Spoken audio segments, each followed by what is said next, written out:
I think you've cut out on my end. I think it's probably my internet. Give me a second. Oh shit. Boom. Let me reconnect. Too many people in DC are streaming porn because they have nothing else to do. Sorry. All right. Can you say something again? I'm hearing you again. Yeah. Can you hear me now? Yep, I can. You were saying about... Oh, I slipped in a little zinger there while you couldn't hear me. You'll hear it in the... Fucking great. I'll probably kick it out too. Oh no, you cut out again. Shit.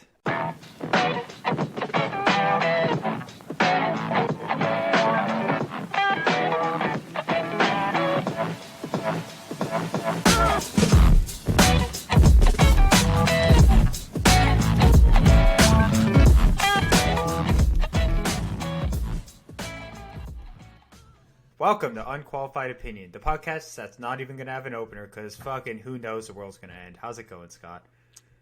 So, for those of you who are listening to this, whenever it goes up, you might be dead. Today's March 17th, 2020. 2020, 7:34 p.m. For the aliens who find this audio file and are trying to reconstruct the history of the human race, this was the middle of the coronavirus outbreak. No, it's really not going to be that bad. But no.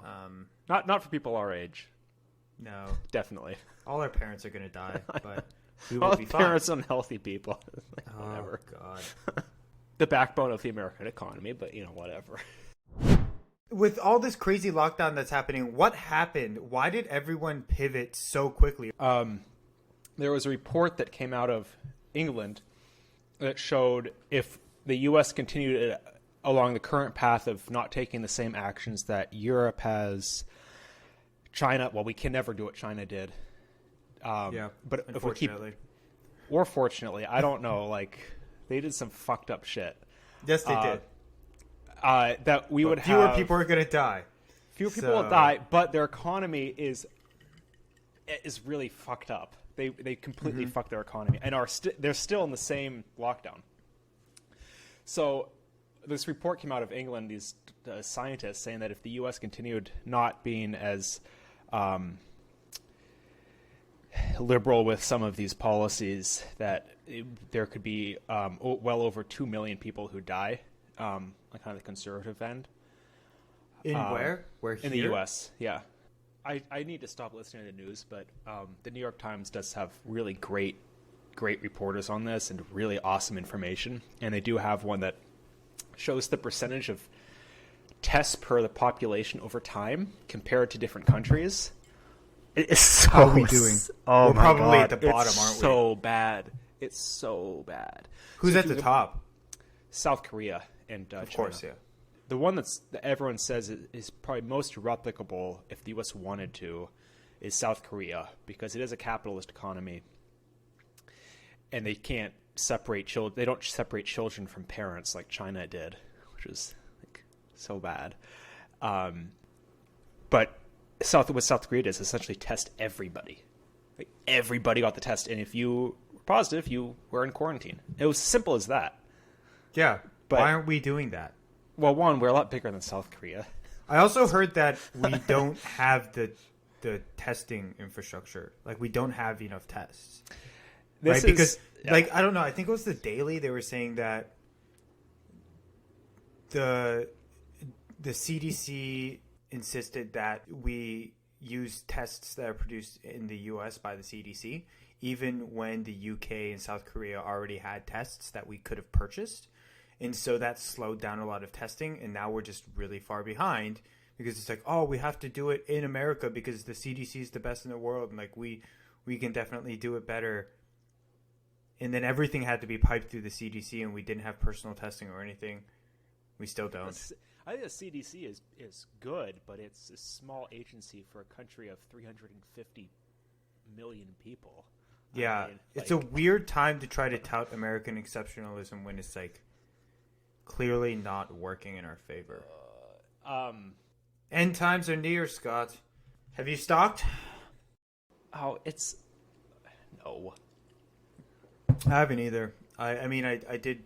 I haven't cooked for 2 weeks because my parents being here, but I finally went grocery shopping yesterday during my lunch break, and then I don't know. I bought enough food for a week, maybe. Well, everyone is saying that there's going to be plenty of food. It's like the supply chains aren't shutting down, but they're not increasing either because they don't want there to be a glut of supplies once it's done, and then no one buys anything for 2 years because they've stockpiled it all. Well, it's really fucking annoying that everyone's just rushing to stores and buying all this shit. And it's like, if everybody could just have a level head about this and treat it like normal, then we would all be all right. Machines make our food. They can still make our food. They don't get sick. Yeah. Like the food will still come, and the toilet paper will still come. I wonder why people are doing it. Maybe they're thinking that there's going to be some kind of authoritarian quarantine. They're going to be forced to stay in their houses, which is like... Well, the government wouldn't force people to stay in their houses with no food. Yeah, I mean, when my parents were getting tested, they were like... I was asking them, so what happens with the test? If they get negative, are they able to go home? And the nurse said... Yes, they'll definitely be able to go home. I mean, even if they get positive, we would still send them home. It's like, what the fuck are you doing? Like, oh, you're going to send them home and just tell them, please be nice and stay in your house even though you tested positive for corona? Jesus. And that was the big difference between the U.S. and China. China's, did you listen to that daily podcast, the one I sent you? I think so, yeah. Yes, I did. It was like... I did, As soon as you had a temperature... Like, they took your temperature entering into apartment buildings. Mm-hmm. You didn't even get to go in. You immediately got diverted, and you couldn't go home until you were proven that you didn't have it. Yep. Which is, like, we could never, ever, ever do something like that in this country. But it's the benefits of authoritarianism.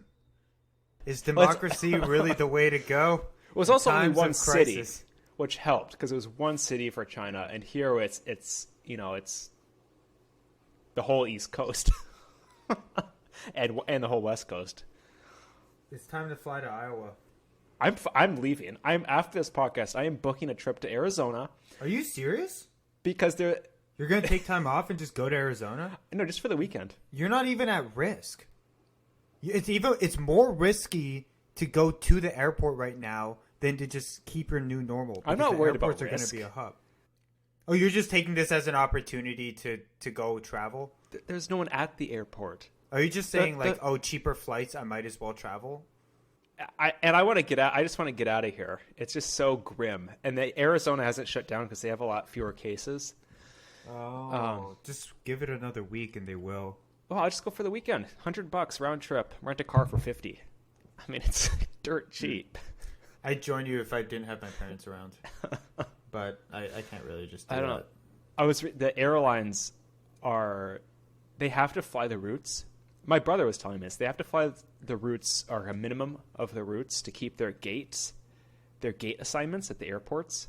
Otherwise, they will lose gate allocation. So they're flying with like 50 people on the plane. Dude, how cheap are the flights right now? Oh my god! Be so much cheaper. I saw tickets from here to New Orleans for $40 round trip for this weekend. Dude, oh my god, we should go to New Orleans. It's really bad in New Orleans. Oh, it is? Yeah.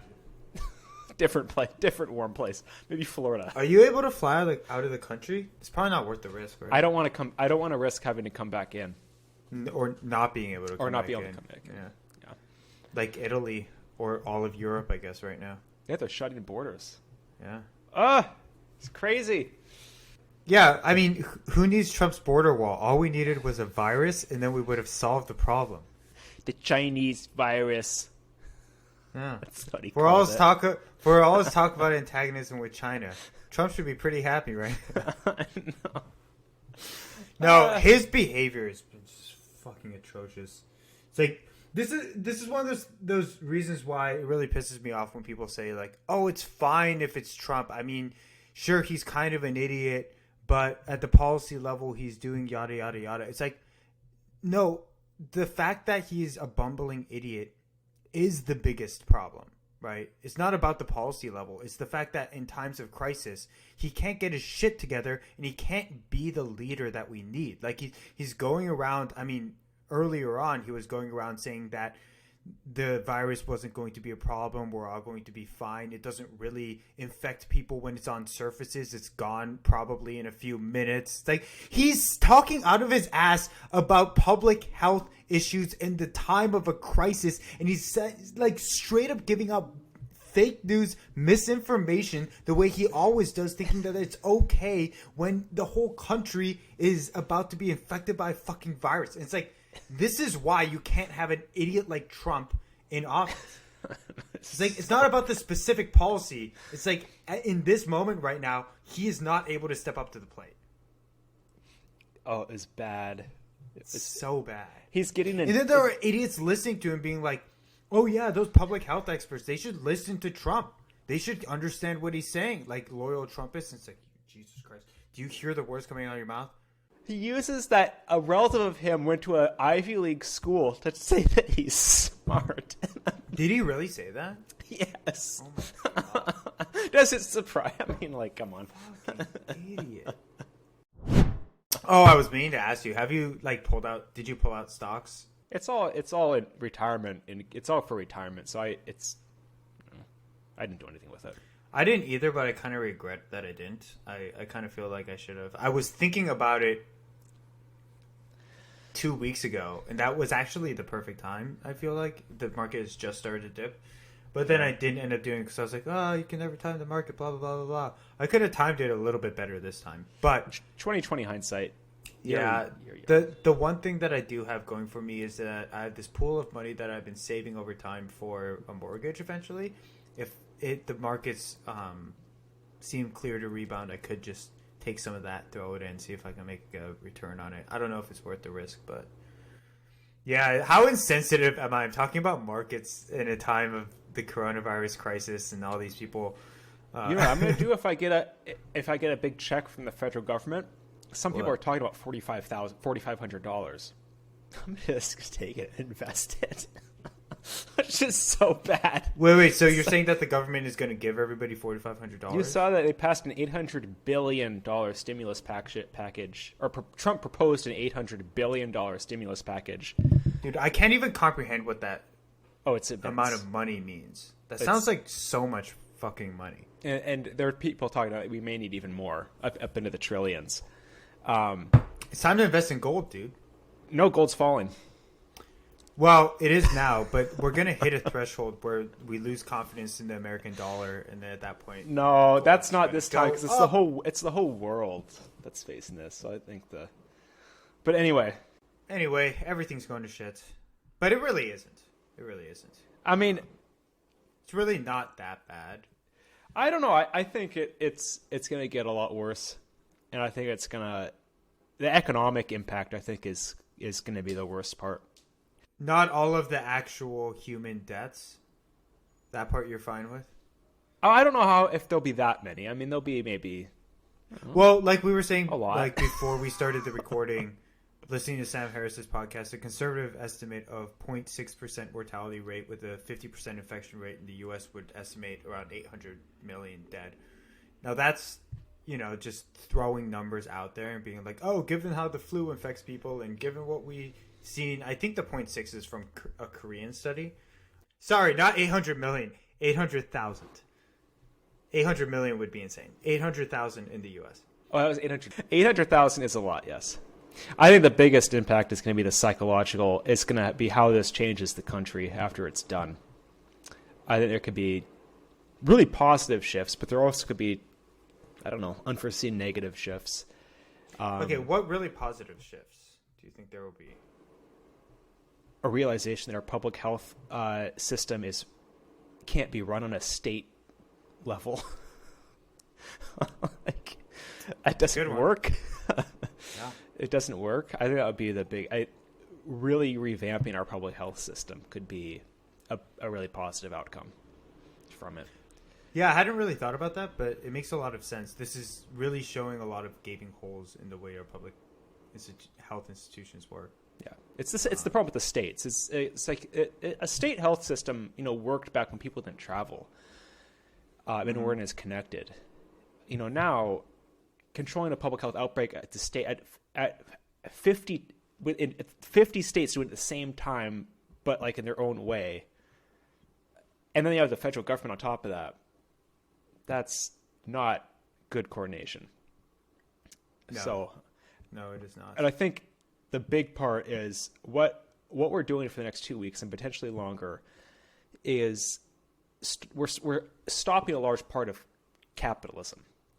You mean in terms of markets with people going out and purchasing? Well, the fundamental of capitalism is that people, when they buy things, they pay for other people's salaries. Yes. We've stopped that. Yes. People aren't buying things anymore. And to make, in the long run, to come out of this positively, people have to even buy less things because we have to interact less and less and less. People are buying less and less and less, but you don't want to stimulate the buying because that will make it worse, right? Because it would be more interactions between people. And well, we have to reinforce a deliberate shrinking of the economy in order to stem the tide of the infection, right?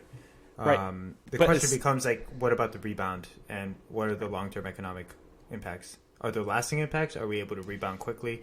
Is that dependent to something you know more about than I do, to how the government responds with a stimulus package, or what?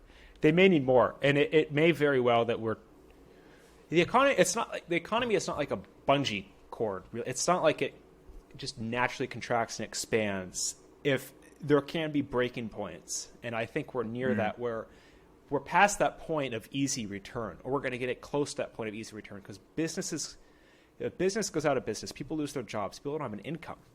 Yeah. Well, that impacts your rebound significantly. If you lose your housing, if you. Okay, so tell me this. With all of these mandated closures that have happened around restaurants and bars, and frustratingly, my gym, really annoying. Mine too today. Oh, yours closed? Yeah. Oh. A lot of these businesses can't really just stay on hold. Like a small restaurant that's family owned is not going to be able to afford to just like close down and wait for 2.5 months. What are they doing and keep paying their employees? Like what's going to happen? Are these businesses just going to all start to close, or is the government going to step in? Here's the scary thing. And this is why I think it's going to be a lot worse. The government is saying, we'll try to help, but people will go out of business. It's a cost-benefit analysis. Like our governor said that, and he's liberal, but he's very, he doesn't say anything bombastic. And he's like, people are going to lose their jobs, businesses will close. He's like, many businesses will close, but we have to make this decision to protect public health, and we had to do this cost-benefit analysis. And, ooh, fuck. And, we'll take a big short-term loss, potentially, well over a year loss in our economy to protect the population in the long run. So people are going to lose their jobs, and people will go out of business. There's in Seattle, because Seattle is hit really, really hard. Many, many businesses have already closed. They've just shut, and they're done, which is like, then what do you do with all those people? Massive, application to. Yeah, because it's not like people can, in this moment, in this economy, find a new job. If your skills are tied up in the service industry or something similar, and the small business you work for just can't afford to employ you, it's like, what are you going to do? And most Americans don't have $500 when they need it for a critical emergency. So, like, if this lasts more than a few weeks, like, a lot of people are going to be really, really fucked. Yeah. That's why they're talking about that big cash infusion in the stimulus of giving people thousands of dollars. What, $4,500? I mean, I guess to me that doesn't sound like you a lot. You can go a long ways on $4,500 if you're low income. True. I mean, a couple months. I mean, it sounds good. Maybe I'll host a Corona party. Yeah, $4,500 of Corona. I'm such an asshole. I'm probably going to go to hell. You're going to have a coronavirus hotspot in your apartment. You gotta live a little sometimes. In tough times, you know. You gotta find something to enjoy. Someone was telling me, I was like, it was my boss. Actually, she's like, I can't wait to see what clever ads Corona comes up with. And that was back when it looked less severe. Now I think they couldn't do that. But one of my coworkers posted like a little meme on Slack that was like, Corona's changing their name in order to avoid public shaming, and they showed Corona bottles with the name Ebola on them. Yeah, I don't know what they're gonna do, but yeah, I mean, we're both lucky in that we have jobs that we can work from home, and we have jobs that are relatively, yours more than mine, stable. Like they're not gonna go away. Mine is concrete. I could stay in my house for a year and no one would even know. I don't think I've ever mentioned exactly what the startup I work at does, but I'll just say that it's not really at risk. If anything, No. it's going to benefit from people being at home. So, yeah. Oh, dude, how are you handling the work from home situation? Oh, I'm going fucking crazy. I can't do it. I'm so unproductive. I want to show you something, but I have to you know what? I just have a picture I'm going to text to you. You know that I suck at work from home, right? I'm allowed to take 1 day a week. Usually we're mandatory now, all the time work from home. But I never usually work from home because I just go stir crazy, and I realize how to mitigate some of that. And the trick is just, you need a really solid work environment. So you need to invest in having the kind of work environment that makes you feel like a fucking badass. So let me just show you this picture that I have of my setup at home. So I pulled 2 monitors out of my closet that I hadn't used in years, and I set them up, and then I brought my laptop stand from work with my external keyboard and external trackpad, and then bought extra cables on Amazon to make sure that they can still hook up. And now I have 3 screens on my own standing desk, which I keep up all the time. You and that's put where I work. that Yang cup there as a prop. No, I was actually just drinking out of my Andrew did. Yang coffee mug. Oh, that's disgusting. No, that was actually not meant to be a prop. I swear. Andrew Yang, 2024. Looks a bit Instagrammable, Steve. So there's that. Well, the thing is, I don't need 3 screens because I send emails all day. I just need 2 is adequate for me. But you need a location that's like a quote-unquote work zone, I feel like. You need to go to a place that's always going to be like, hey, when I'm here, I'm going to work. For me, it's the standing desk with my three screens. Now, I'm podcasting on the same desk, but I'm sitting, and I'm doing that deliberately, partially because I'm lazy. And partially because I just did 45 minutes of yoga before this, but also because the context switch helps. I have my laptops. I have my monitor from work that I took home, and my laptop on that high table. It works. My job is so, I can't work. It's not effective for me to work from home because so much of my job is face to face. So meetings. This is why I've always been very, I get work from home, and I get it's a really great flexibility and employers should offer it, but we should not move to a full work remote environment because it really impacts the culture. It is so much harder in meetings to read cues from other people because you can only see this part of them. You can only see their head. You can't see any body postures. It is so much harder. And then there's the whole presidential primary, which people have just completely forgotten about. Oh, my God. Yeah. How's that going? Rallies are canceled. Is the voting canceled? When's the next block of voting? That's actually really a fascinating topic because some states, and we don't have to, this gets really nerdy really quick, but some states, or many states, you cannot cancel an election. Legally, you can't cancel movement, but they're actually doing it in some cases illegally, right? And then filing a lawsuit or a bill or something to change the rule because it's a public health issue, right? And people support it, but it's like a workaround, right? But who I think Florida is voting tonight, Arizona. I think Bernie's going to drop out after tonight. You think so? Yeah. Wait, that's tonight? Yeah. There's been no news about it. Well, no one gives a shit. No. I mean, who really gives a shit about which of the two most unelectable potential Democratic candidates are going to fail miserably against Trump? Like, hey, who Biden actually gives a shit? I've liked Biden since the beginning, and you know it. Yeah, my position still stands. I think that Biden is losing it so much that even Bernie has a better chance of beating Trump. But let's not get into that whole political. I disagree, but yeah, let's not go there. Let's stick to our topic of today, which happens to, I guess, be Corona. But first, what are you drinking? I am drinking.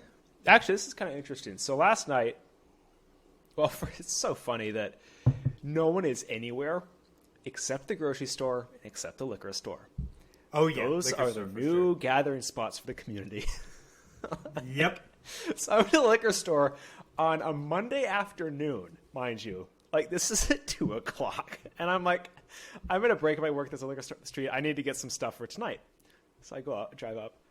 The parking lot's packed. It's at 2:00 on a Monday. Well, I guess everyone's like either unemployed or working from home. Working from home. Yeah, productivity quote, unquote. is quote unquote working from home. Anyway, so I went in and it was, I wanted a boxed wine. I'm on to boxed wine now, like fancy boxed wine, because it's so much cheaper and you're not paying for all the glass and the weight and the shipping. So you actually get better wine for the price. So I got the one liquor store I go to is somewhat nice, and it has. I'm going to show this to you.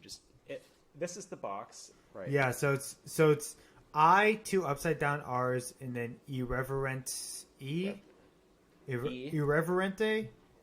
And then it's got a bunch of like modern art in the format of paint splatters all over the place at the top, but it doesn't look bad. It's not like the gross kind of like uneven. It actually looks pretty good.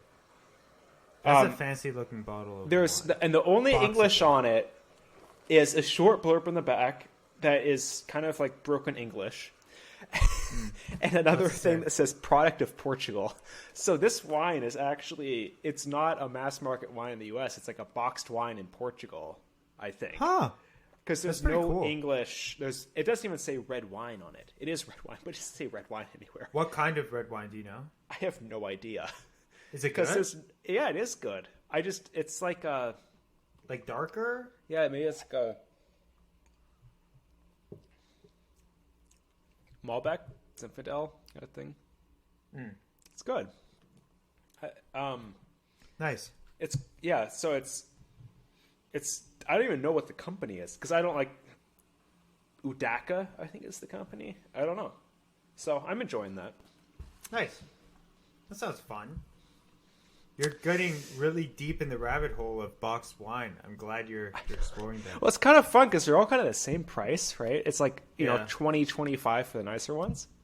I need you to come out the other end of this with a list of top 5 so that I can just know which ones to get. I know, exactly. When I go in, I'm like, what picture do I like today? That's usually I'm like, do I want red or white and watch one of these pictures? Which one of the artwork do I like? And I take that one. So my drink is Lambay whiskey. It's an Irish whiskey. It is actually empty now because I'm just finishing up the last of it. That was full half an hour ago, just so people know. Not the bottle. Not the bottle, but the glass. Quite a large glass was full half an hour ago when we started. So on Sunday, my roommate was hosting an early St. Patty's Day, which today's St. Patty's Day, by the way, if you didn't know. Not that anyone gives a shit anymore with the end of the world. So my roommate was hosting a St. Patty's Day party on Sunday, which he had planned like 3 weeks ago or something, and so he was gonna have it, and I don't mind. So last party. Yeah, I know, right? Last party before everything shuts down. Yeah, and I didn't have time because I was helping my parents with things while they're here to really do anything to help prepare for it. So I ended up just quickly going to a liquor store and being like, quick, I need some Irish whiskey because it's the only thing I can find that's in theme. And so I ended up with this Lambe whiskey. It's got this like weird toucan bird with this in a suit. A toucan? Or something. Is it a toucan? I can't really tell. And I think it was a penguin, Steve. But that's probably...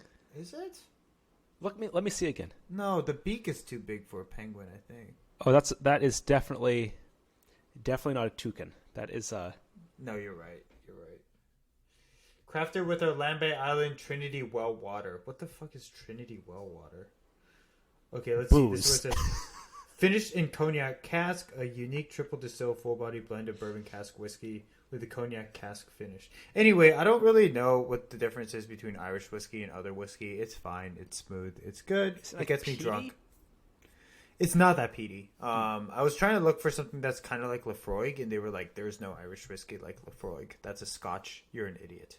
So that's yeah, that's that. And toss this out because that's gone. And he just threw it out the window. He's such white trash. He's wearing a tank top. I'm only half white. I don't think you're allowed to say that to me. Yeah, I'm half trash. Steve, Thank you very much. Hey, wait a second. I'm not colorblind. Then just call me trash. You don't need the white prefix. Okay, fine. Wait a second. I don't like where this is going. What? Steve. Anyway. Okay. Steve. Yeah, so now I'm going on to trashy beer. I'm just drinking a Yingling. Isn't it weird that Yingling is like America's oldest brewery? I did not know that, actually. Yeah. It's so weird. Anyway, drinking that now. So yeah. Oh my god. I had so many things to talk about. Now I'm forgetting. Oh, first thing. Now that your gym's closed, what are you going to do for exercise? So my first thing is I am going to be pretty strict about getting 10,000 steps a day. Because I am at work, I don't even need to run some days and I get 10,000 steps because I'm walking everywhere. Because we have like 4 or 5 buildings that our office is in downtown, and they're all connected by skyways. It's because it's a massive staff. So I'm always walking and around and around and around. So now I'm like, okay, I need 10,000 steps a day. So I can either run or do yard work, like jog or whatever. I want to make sure I hit that baseline. Because it's so easy just to sit in your home all day. And like, I don't want to do that. And then I'll go for runs. And then I do have a weight set, which I'm really happy about. Oh yeah, in your basement, you have your whole. I moved it to the garage because I'm like, I'm not using this now that I have my awesome gym. I'll put it in the garage and maybe like work out in here in the summer if I want to. So now I have to move it. Oh, it's too cold to be outside for working out. Yeah, how cold is it there in Minnesota? In the day, it's like in the 40s. Yeah, no, that's not gonna work. It's too cold. Not in the garage. Yeah, you should bring it back. What equipment do you have? You have like a squat rack and a bench, right? Well, it's like combined. So it's the bench and then. So it's like if you picture a bench press with the rack, but then on the back of the rack are loops for a bar for doing squats, like a place to rest the bar for doing when you're doing squats. Nice. That's awesome that you have that at home. I know. I'm really excited about it. So I'm gonna move that down tomorrow. Do you have other weights to work with? I have a book now on lifting just because I'm starting to enjoy it more, and it has a whole section on barbell workouts. So, yeah, I mean, you could do a ton of other things. Like you could do cleans, you could do rows. Yeah, right. There's a lot you can do with the barbell. Yeah, you could do like shoulder presses and shit too. Like you could probably get everything. Deadlifts. I might get some of those TRX bands and hang them from the garage because I like doing dips on those and push-ups. No. What the hell are you talking about? Get rings. They're way better. That's not a joke. I'm serious. Just get rings. If you want to practice dips, don't get TRX bands. Get rings. Okay, I'll get the rings. You can also like put the bar high up on your squat rack and do pull-ups on that. It's not high enough. It's not. Yeah, I need something for pull-ups. That's why. Yeah. Have you looked into those like pull-up like rack setup things you can put on a door. Yeah, I'm not drilling holes in my door frames. No. You just latch it on the top. Oh. You just hang it. No, you don't have the ridge on your entrances, do you, for your doors? I don't, and the doors are. This is an old house, so actually all the doors are narrower today than code permits. Oh. So I don't actually think they would fit. On my doors. You can do L-sit pull-ups. On the rings? No, just on the squat rack bar. What are those?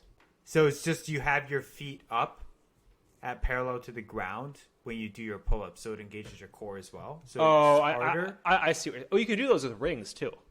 You can do them with the rings too. Yeah. That's That would work back, upper back. Yeah. Yeah. What about you? Yeah. So for me, I guess the consolation for me is that I have been training for this for the last year, in which I don't use weights and my whole workout is calisthenics. So I should be fine. I have a pair of rings, which I actually haven't taken out of the box until just today. Where do you hang them? Well, the thing is, there is a park, Woodley Park area, that has a bunch of just outdoor equipment. As long as they don't just raise that area of the park, I could just go there and work out. Cool. So I'm planning tomorrow to meet up with a friend to do some workouts there around 6 and just see if we can replicate some of the stuff we do. I mean, there are bars, so I can do pull-ups. I can take my rings. I can hook them up. I can do dips. I could practice my front lever stuff. There might be some parallettes or something. I could do some back lever. They even have like big cement blocks that I might be able to kind of carry somehow. I wish I had a belt to do weighted pull-ups, which would be really nice. But if I can't, I could just do inverted rows or something. So, I could make it work. It won't be great. There's no way I'm going to be able to replicate any of the stuff I do climbing, which sucks. But I can get most of the calisthenics workout in. Also, obviously, running, but my knee might give a little bit, which is annoying. I went running with my roommate today, so that was fun. Yeah. I don't know. I'm going to miss having people around working out. Yeah, that's the biggest thing. That's why I'm trying to meet up with my buddy from the gym tomorrow. Why I went with my roommate running today. The social isolation is the biggest thing. I am really glad I have a roommate. How are you managing by yourself? Well, I'm an introvert, so I miss. I don't know. I'm okay so far. It's just maybe we just have the podcast twice a week. You have the podcast. Do some catch up. Yeah. I just we could do that. I'm very social at work. That's where I get because I am extroverted in certain circumstances, and that's where I like doing that. And it feels so weird to randomly chat with people on a video conference call, right? Like if you're doing that, you're doing it for business. Like you don't have small talk.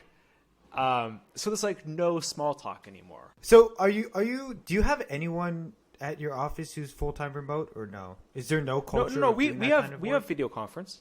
Yeah. Okay. Yeah. Okay. You just find it awkward to do? It's when you do it, it's like you are there to work. You're not there to just randomly talk to someone. But it's still nice. It's still nice because you get that social interaction. But it's business. It's always business. There's no personal. There's no I don't know. I still enjoy it.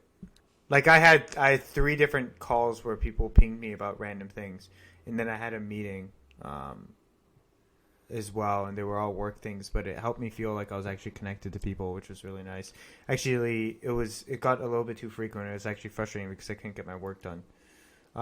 That's one weird thing for me is I get pinged a lot at work, but it's usually in person because people would need to ask me questions about how to get certain things done. But it feels a lot more involved when it's remote, and then it annoys me more. In person, I really miss it. Yeah. Just in-person interactions. Well, one thing that was really nice is one of my coworkers proposed this like impromptu lunchroom chat where she just set up a Zoom call and was like, "Hey, if anyone wants to eat lunch with me," and then a few of us jumped into that, and then we did that, and it was really awkward for me, and I don't think I would do it again. But she had texted me before explicitly about it and asked like, "Do you think this is a good idea?" And I said yes, but I was also drunk. And so then I felt obligated to be there. But I think it's a nice idea. It is. Like trying to find ways to get people to communicate and feel that solidarity and communal like vibe. I don't know. It's nice. I think it's just like weird. I think it is objectively weird. It's objectively weird. No, I agree. I think it's just like the technology doesn't the technology like doesn't quite work for what we're trying to emulate, which is actual physical contact and social interaction face to face. Like it doesn't like even now, like if we were doing our podcast in person, we would actually have listeners because we would be entertaining. Yeah. But it's awkward as fuck because we're not, and then it just makes it just difficult to have the conversation. Maybe during the coronavirus, I'll just fly out every weekend and do the podcast in person. Hey, you are welcome here anytime. That'll be my expense towards the podcast. It's a $50 ticket every weekend for 2 months. Do you think it'll last 2 months? I don't know. It could. It could. It really could. It could. Oof. Steve, this is so. What the fuck? Just wait until Corona, because a lot of like there was a thing on the Daily that was saying like coronavirus. There's a good chance will become like every other flu, and it'll come back every year. It's like fuck this every year. Well, we would probably adapt, but we could have kind of like a second flu, and the flu already kills tens of thousands of people around, more than that, around the world every year. So it would be adding on to that as something else that's killing people. And now, if you're talking long-term impact, that's probably far more, monetary impact over 10, 20, 30 years than trying to stop it, which we may or may not. I don't know. Yeah, they are talking about a vaccine, but that'll take somewhere between 12 and 18 months. So. Yeah. It's going to take a while. So they don't vaccinate people with things that kill them. Yep. It's important that you don't get killed by the vaccines. Yeah. If nothing else, to not give more munitions to the anti-vaxxers. I'm sorry, I had a little bit of weed before this. Just a smidgen. Okay, so here's the thing is I do not have weed, and I'm thinking I really should get on that shit.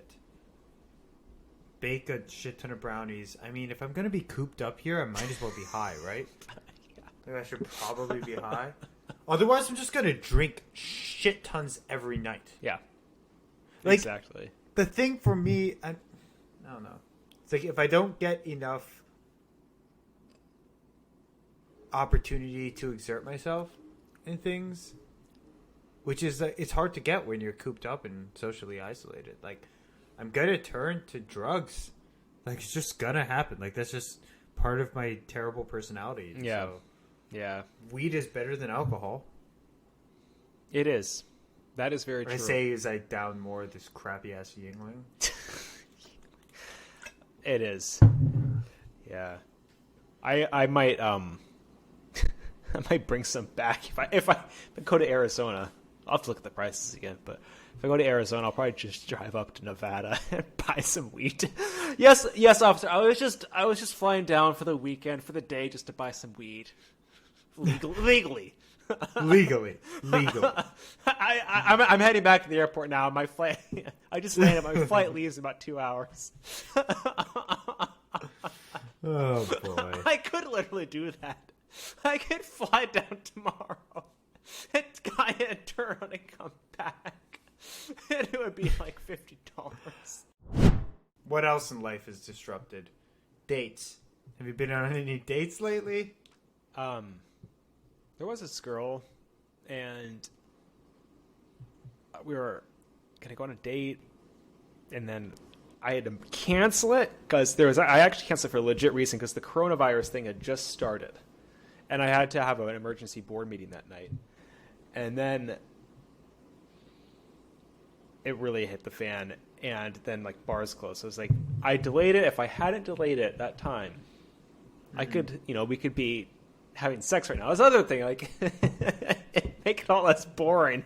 I'm like, I'm just having a lot of sex. And I'm like, I missed my opportunity. That would have been great. Well, no, you didn't miss it. You could still. I mean, well, at this point, it's like you go for a walk, or it's like you want to come over to my place. Like, what else do you do? No, just say, do you want to go for a walk and then come over to my place? I could say that. No, you could. Okay, here's one. It's like, you could say, hey, do you want to come over and help me cook some stuff? I've stocked up enough food for both of us.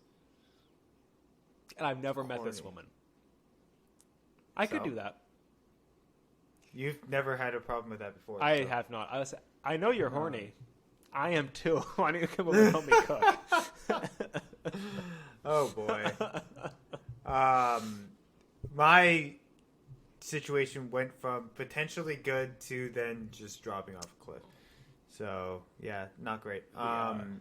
Gym went on 2 dates with this girl from the climbing gym, and things seemed really good in terms of, like, she seemed interested, but then the only problem was that she was not, for lack of a better term, putting out. Like, nothing was progressing. And she kept on just saying, like, hey, I just need to get to know you first. And, with this whole thing with my ex, my ex leaving me because she couldn't get over her previous boyfriend of 5 years. This new girl was in a relationship for 5 years as well, just out of it. So, anyway, she messages me yesterday and says, after 2 dates, that basically she wants to get to know me better, but that she's not sure what she wants. That whole thing. Yeah. So now the question is, do I actually try to still meet up with her just because the social interaction is nice and because that's there? Because it's nice to have a girl around? Or do I keep my pride and not reach out? When someone says I would maybe let that one slide. Unless you see her again at the gym, right? Once that's closed indefinitely. Okay, once the gym opens again, at some point, once you see her again, maybe then you can decide whether you want to be friends, like get to know her better, or not. Yeah. No, I mean, I agree with you. It's pretty clear that I shouldn't. Well, sometimes I wonder. It's like, okay, if you clearly express this interest and you came to me first, what's wrong with like having sex once and seeing if you're into it? Like, what is that wrong of me to think that way? Like, I totally would if I was like, 50-50 on a girl. I'd have sex first, and just because, Is that wrong? No, it's not wrong. But she may not think like that. No, she most definitely does not. Yeah. Well, you get on Tinder. Now's the time. You have a lot of it. You have a lot of time right now. What are the ethics around that? Is it... Are people supposed to, like, stop doing that? Also, with just, like... Stop doing what? Inviting people over, setting up times to meet up with people, all of that. Are we all supposed to just, like, stay away from each other at that level? Or... I think some people would say maybe you should, but again, it depends where you're living in. DC is not New York or Seattle at this point. Yeah. And like the official guidance is 10 people or less. Mm-hmm. So unless you're having a very large orgy, you probably, I don't know. The problem is what they think. If you're okay doing it, it's like, what do they, But I don't think it would be bad to say, do you want to meet up? I come over to my place, and they're like, no, I want to, but I probably shouldn't because of the virus. I think that's a respectful conversation. It's not like everyone's going to judge you for suggesting it. Well, I wonder, would people judge you for saying that? Because it might come off as like, hey, here's the socially irresponsible person who's not understanding the risk. But you're young and they're young.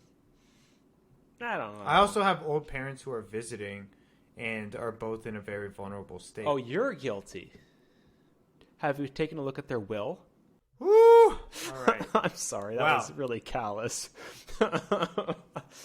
Hey, humor is important in times of utter shit. So, no, I mean, I definitely feel that the additional pressure of that, and I also wonder how much I should actually be spending time with them versus just staying the fuck away, because that might actually be better, even though they would be pissed. And I think both my parents aren't fully comprehending the risk, especially to themselves, because honestly, given the demographic of people who would be affected by the coronavirus, they are the highest possible risk, right? Like with all the chronic illnesses that they have, like between them, diabetes, cancer, heart issues, high in age, 70s, like those two are the highest fucking risk possible. So and your dad just had a surgery, which is that's already compromising. Yes, very much so. I mean, maybe it might be not a bad idea, especially if you are, if you're already going out and like, whatever, I don't probably being pretty responsible too. But, if you're going out on a regular basis, like maybe you'll meet up with a friend for a walk or whatever. Like, I guess you might be doing more than some people. You may have a slightly greater risk, and that's a slightly greater risk of passing it to your parents. But it's so, I think it's really hard to, as long as you're being relatively responsible, I think it's really hard to assign blame to anyone. I mean, like, you don't know you have it. And like people, you get so cooped up and, you just want to get out. I don't think anyone can really blame you. I'm not saying like you should. Except I'm for not the condoning ghosts it. of my dead parents, if that happens. If that happened, yes, you would blame yourself. Which that would be,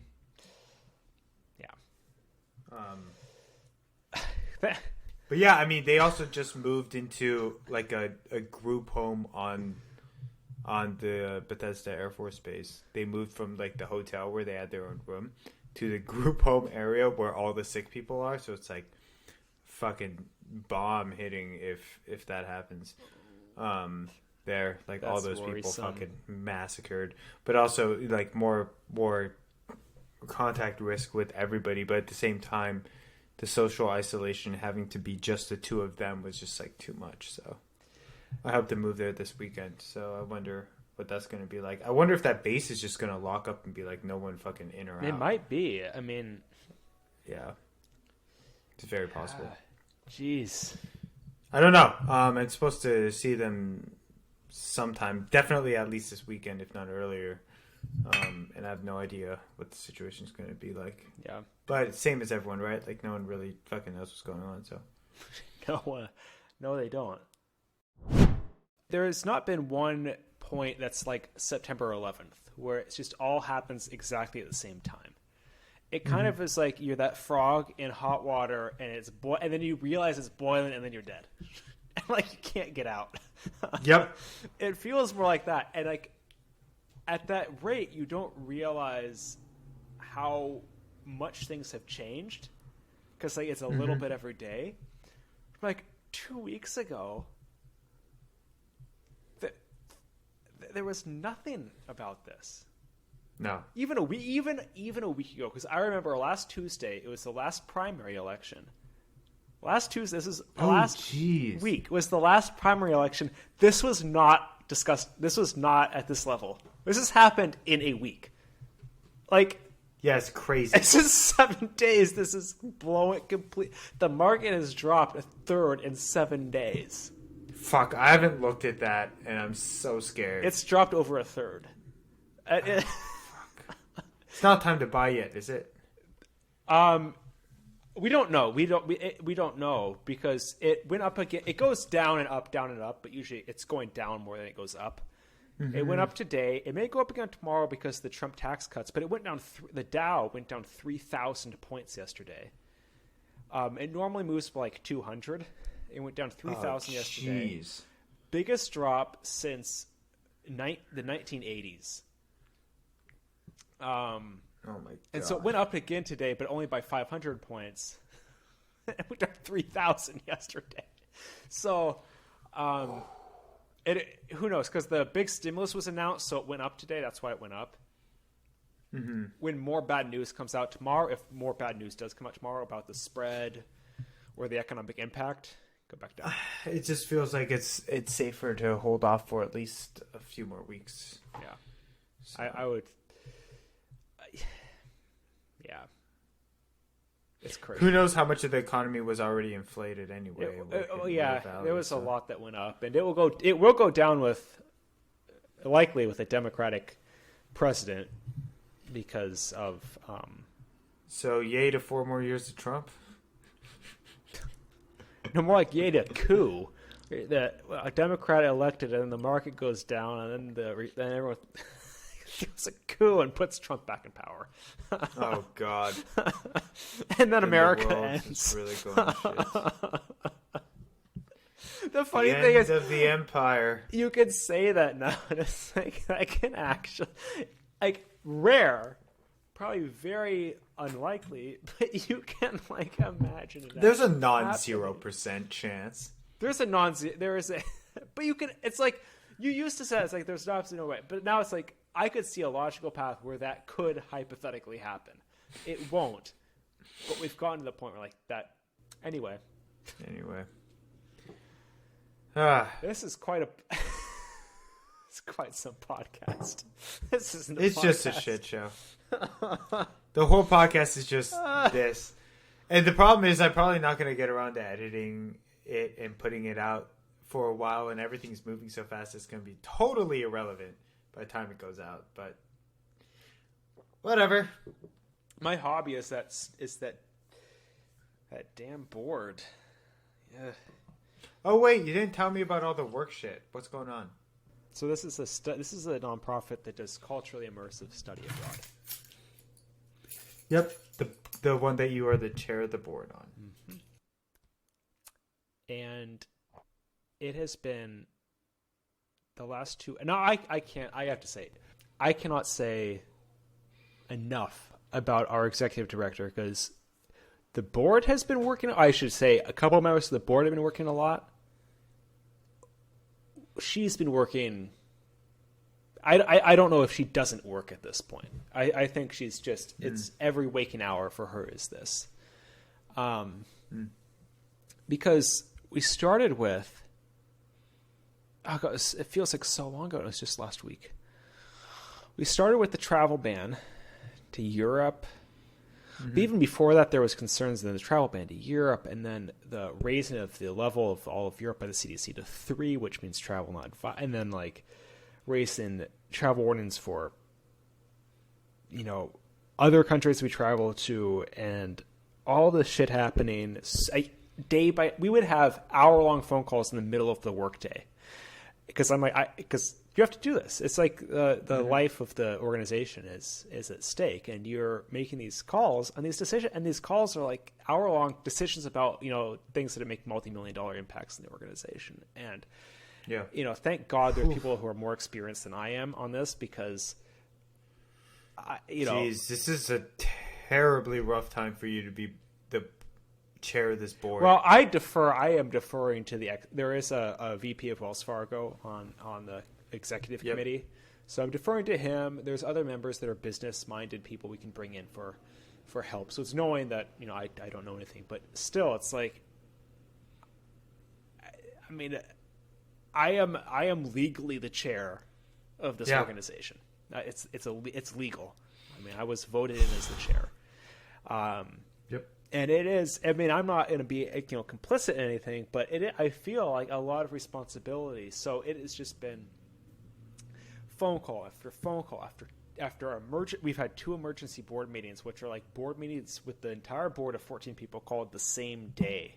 Like, it's like, this evening you need to be on a phone call 5:00, and you need to be there. Who calls those meetings? I do.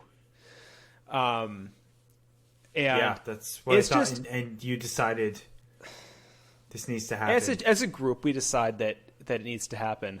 Usually it's pretty clear because we're about to make a significant financial decision. And we do, sometimes board approval is required, more as a rubber stamp, but we have to do that. But it's just been, I'm emailing the executive director of the executive committee and the board. I'll be emailing them at 8:00 in the morning, at 10:00 at night. I'll be taking phone calls at 10:00 at night. I had a couple of 10:00 p.m. phone calls last week for an hour and a half. Oh my God. So it's just been, and the executive director, I mean, you just see, I'm experiencing firsthand how this is impacting, and thank God we have a reserve fund. We're gonna blow through probably about a quarter of the reserve fund. We have $7 million in reserves. We'll probably go through about $2 million in the next 2 months, just burning up staff salary. But we're keeping the staff employed, which we're very happy about. That's good. That's really good. We're very happy about. Yeah.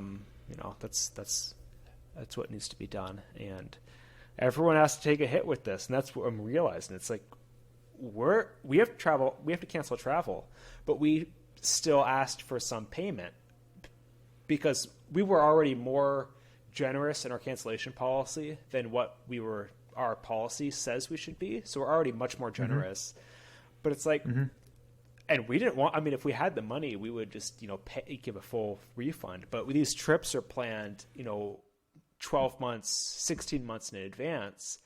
There's so many prepaid expenses that we can't recoup.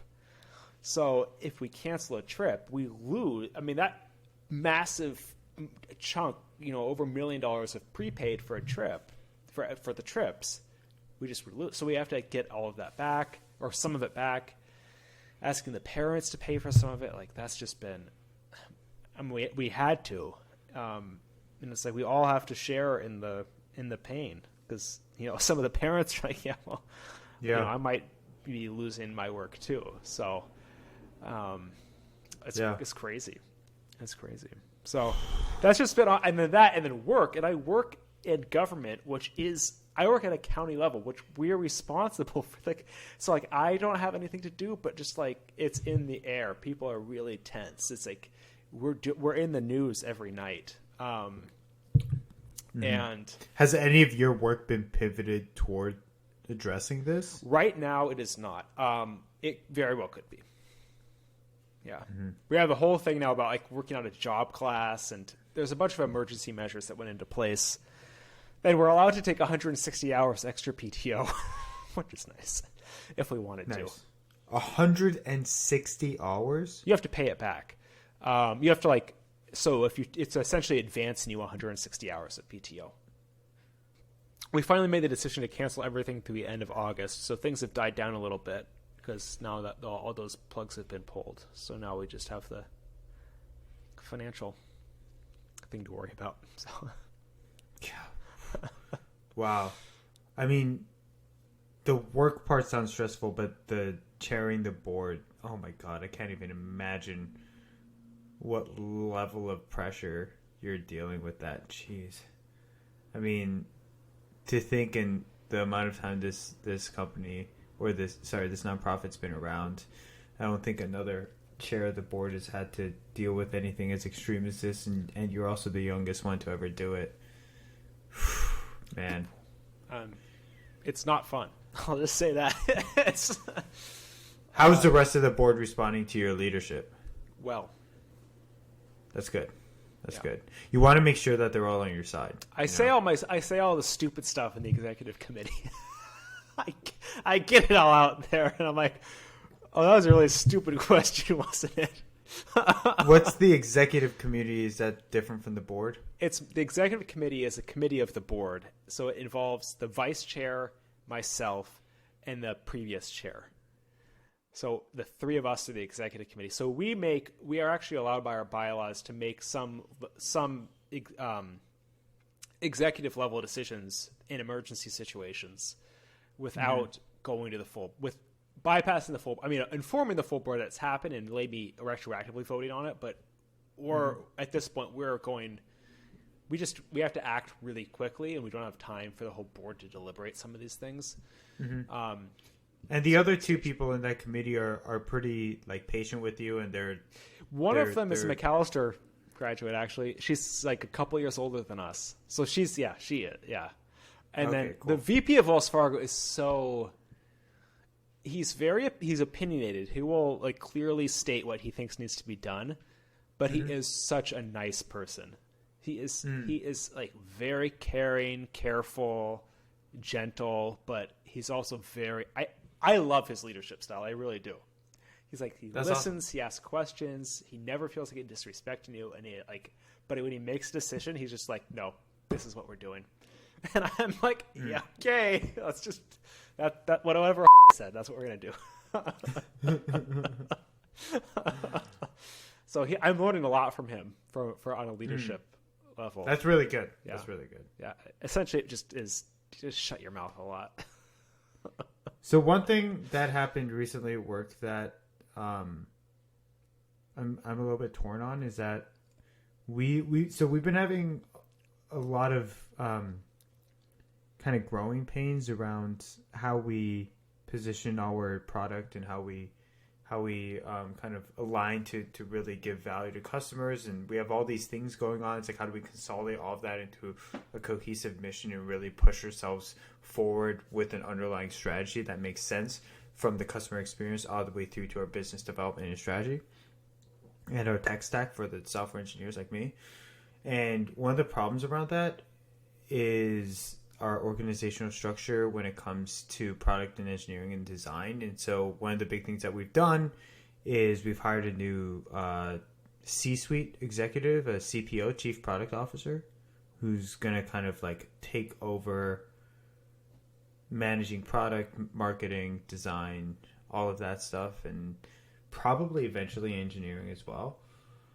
And that person over the last few weeks has like been looking around at how the business works, really understanding it. And then just last week, end of last week on Thursday, he proposed, he pushed forward a new organizational strategy, which is radically different from what we've done. It also conflicts directly with what one of our engineering managers has been pushing for the last 2 months, and like has written a ton of documentation we were just about to like buy into and implement. It's like this engineer has been working really long toward this, and then it just got completely ripped under him. So that's fucking brutal. But then that's kind of a side tangent. As part of this, what ended up happening is that after examining everything that's happening in this company, the CPO made these decisions to fire 2 of the product people. And that was on Thursday, and that was on a meeting that happened right before we ended up doing mandatory work from home, and then right before the entire coronavirus outbreak hit. And so it's like, we just fired these 2 people, one of whom I can argue is like, it's very fair that we fired him. It was a long time coming. The other person I would argue is like, they got fired because their job no longer fits with what this CPO's idea of the organizational structure should be. And so it's like, not that they were doing bad work. At least that's my interpretation. I might be wrong. But it's like, this is a really bad time to fire someone for that kind of reason. And I'm really conflicted in how I feel about that. Like, it feels really, really shitty to me.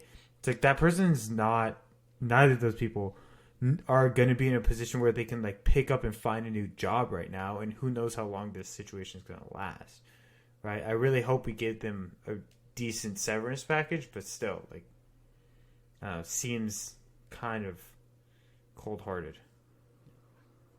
Yeah. You know, probably not the best decision right now. No. It's not great for optics. Let's put it that way. It's also not great for the people affected. But well, it's not good for that. We don't want to worry about optics, though. We don't care about the people. You want to worry about it. I mean, in a case like, normally you don't worry about optics. I think there is an argument to be made in a case like this that companies do have a higher moral responsibility to take care. Everyone has to feel the pain a little bit. Yeah, that's just the fact. Like, everyone has to suffer financially and and psychologically a little bit. Yep. And some companies will have to do that. Even if they could fire people if they wanted to, they shouldn't. They shouldn't, but that's like a really loose metric, right? There's nothing binding or. Well, that's where the optics come in. I think they care less about, it's really like if whatever, I mean, again, a small company does this, yeah, they're probably not going to get a lot of blowback, but if a large company did, that would look really bad.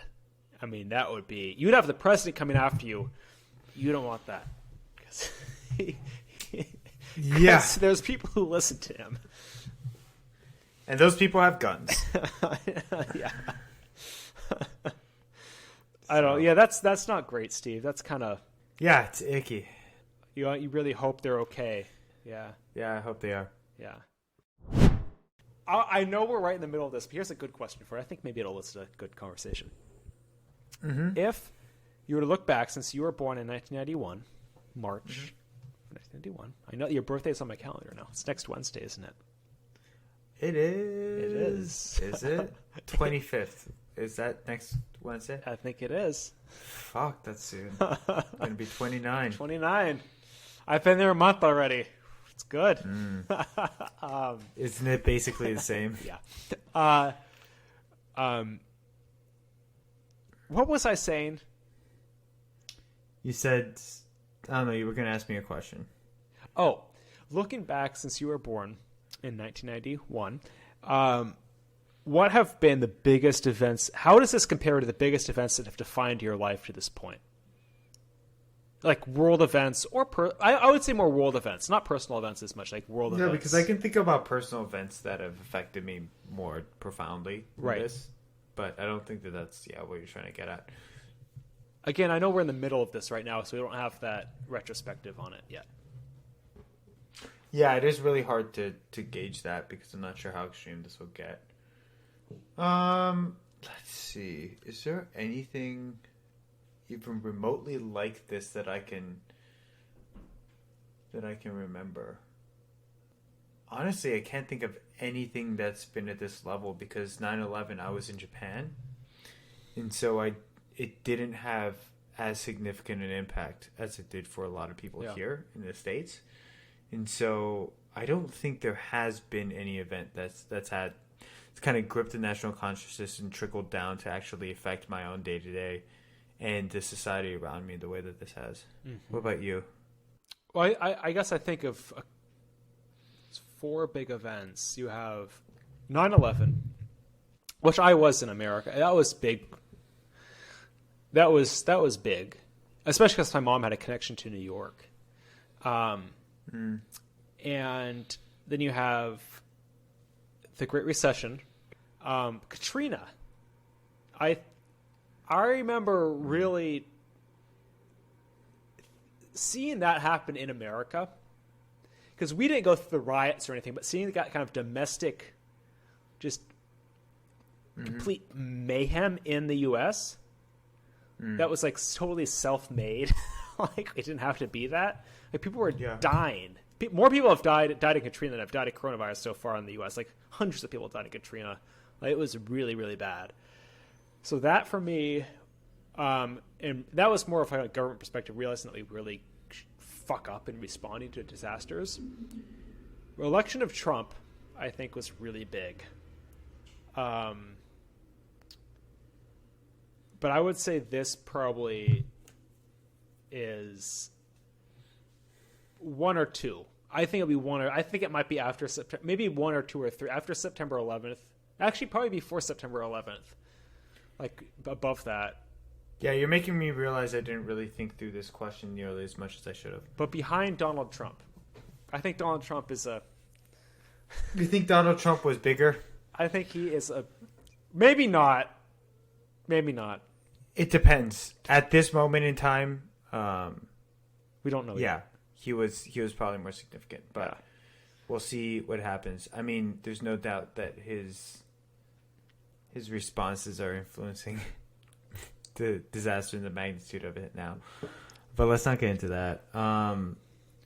Do you think that there have been any other epidemics or diseases within our lifetime that have captured the public in this way?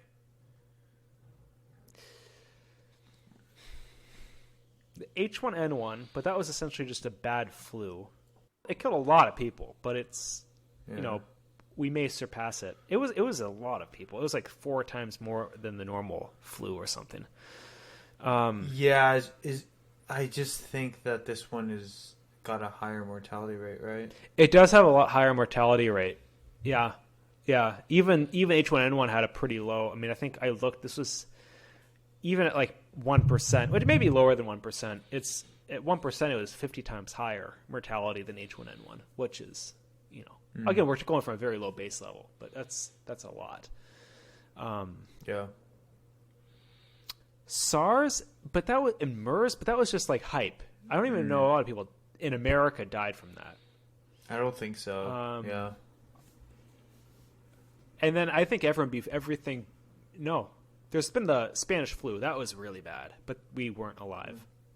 People keep equating this to 1918 flu, and apparently that the rate was like 2-point-something% for mortality. But again, I don't think it's going to be that bad. No. Just because we have modern medicine now. that was a long time ago. Yeah. Yeah. So even if the mortality rate with technology being equal would be that bad, I mean, the fact that we have the medical institutions that we have now, no matter what your gripes are with them, it's like it's not going to be as bad as that it's was. Better than 19 whatever. Oh, for sure. Yeah. We know what's going to happen. It's a disease. We study this. We know it spreads, and it's going to spread. But I do think that it's really irresponsible for people to be saying like, "Hey, the disease is going to spread, so we might as well all just get it right now anyway." Like, it's a really irresponsible way to think about it. It is. Well, even if you may get it regardless at some point, even if, yeah. and that may not be the case, but even if a massive influx of patients into the hospital system. Yeah. Because generally once you've gotten it, the research is still out, but they don't think you can get it again. So, or at least with this strain. Yeah, that's what I've heard as well. So if you do it all at the same time, I mean, like, we can barely handle it with like a heavy flu season. Yeah, our medical institutions cannot handle that massive influx of people. No. It's an incredibly insensitive way to think about this. And the other thing is I think people's mindsets are just going to have to shift about thinking just about themselves versus the fact that they can become a conduit to affecting other people. Mm-hmm. And I don't think that shift has really happened yet. And that's what they actually did. They looked at how this is similar to MERS and SARS, which are both coronaviruses. Mm-hmm. And the difference with this one and with the flu is that you can be contagious even if you don't have symptoms, right? Yep. So that's really makes it really hard to fight it. Yep. Yeah, it does. Yeah. I'm like, I don't know what is happening. I just want to go back to normal. This is our new normal. This is the new normal for a couple weeks. So I guess on a brighter note, any tips for people who are quarantined, locked at home, need to figure out how to not slowly go insane? I've been jacking off a lot. I'm still keeping it to... I try to do less than once a day, but yeah. I think you're hitting diminishing returns when you're going more than once a day. The problem is you do hit diminishing returns pretty quickly. Yeah. It's just me being stubborn. I think we both need to get on some dates. No. I just don't have any prospects because I can't meet people. Fuck. That was a bad tip. Find a workout routine. Find a workout routine that works for you. Be able to stay active. Have a specific area in your place if you are working from home where you can work specifically and set up a work environment. Invest in one that actually works for you and that you can be happy with because you don't know how long you're going to be there. Especially on the work from home thing, invest in good equipment. Because the podcasts do have some decent equipment, but it really helps to have a good microphone and good headphones because it's not just for you, it's for the people you're communicating with. Let's see. Other tips when you wake up and you're working from home. Most of my tips are for working from home. It's good to stay within your normal routine, like shower, get dressed, have your coffee, and then get ready and set up for work. As if you're actually going into work, because then you can context switch a lot better. Yeah, don't bleed work and personal shit. I feel like, I mean, I have a desire to just like start doing random chores around the house, but I try not to do it until after work hours because I think that helps. And then, I don't know, for like the social thing, what are your thoughts on all the like virtual meetups and shit? Like, I'm not really a fan of it, like honestly. Personally, I don't like it. Like, it just feels fake and desperate to me, honestly. Yeah. I feel like what you can do is you can find a small number of people, 1 or 2 people, and like set up the time to meet them in person if you really want that physical contact and you need it. And the risk isn't going to be any higher than if you are going on off hours to a grocery store to buy some additional groceries. So it's like, yeah, pros and cons, you got to weigh them. Yeah. So, yeah. I don't know. Anything else? Well, learn to do calisthenics for your workout. I'll start doing that. I would say it is time. Here's my brilliant soliloquy, Steve. I always end with one of these. Mm-hmm. Let's hear it. So we move so fast, right? That this is a time that has never happened in many of our lifetimes, where things slow down so dramatically and social interaction slows down so dramatically. And then you have to start thinking, like, what else is there to appreciate? And I think it is the beginning of spring, and I've seen this because especially in Minnesota, the snow's almost gone. There's only like a couple piles left where the snowplows pushed them in the shade. And you can hear the birds, and no leaves yet. We can like go outside without killing yourself. And it's sunny. And it is so nice just to walk through and think, okay, maybe I can like appreciate nature for a minute. And there's people jogging by because people are outside, right? There's people jogging and walking dogs, etc. So you get human contact that way, but you're also like, we're just sitting there and appreciate. And like, I'm right by the river, the Mississippi, so I can walk down. So it's like half mile from me. Walk down, go down to the banks of the Mississippi, and there's this beautiful sand beach down there. And you just go down and sit and just like kind of meditate or listen to a podcast if you want to for a little bit and just kind of be in nature. And I think it's a great time to do that because with working from home, I mean, you could conceivably take off, an hour for lunch and just go for a walk. And you couldn't do that at work. You'd feel too much pressure, but you also know that your colleagues probably are also not working very hard. So you can go out. And I think it's good for everyone. I think it's good for mental health, especially because I think that's going to be the hardest thing for people is just the social distances. And so finding other ways to interact with things you enjoy, like nature, I think is really important. I think that's great. All right. So, see you at some point. Hopefully next week. All right. See you. Take care. Bye. Bye.